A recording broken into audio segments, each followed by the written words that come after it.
Nasaan na yung perang inutang mo?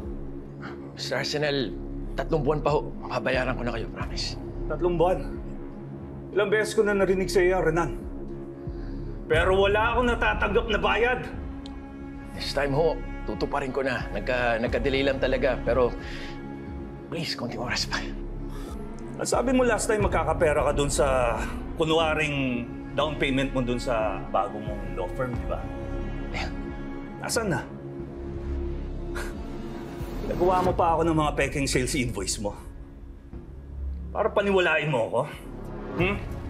Mr. Arsenal, hindi naman ako nagsisinungaling tungkol dun eh. Nagka-delay lang talaga, pero promise, gagawa ko na ng paraan. Huwag mo akong pinagluloko, Atty. Alon, ha?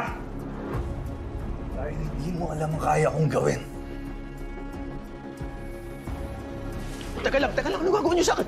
Mr. Arsenal, come on, let's be reasonable here. Para hindi mo makalimutan magbayad.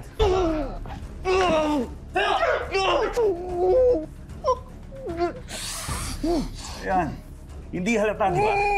Dahil matagal na may tama yung tuhod mo. Ngayon, Atty. Alon, magbabayad ka na ba? Alam ko magbabayad ka na. Gawa mo ng paraan, ha? Dahil kung hindi, itong kabilang tuhod mo naman ang tutuluyan ko. No!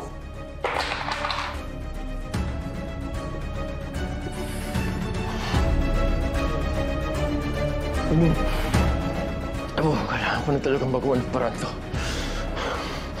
Kailangan mawala na yung cause of delay. Ikaw yung Lilet.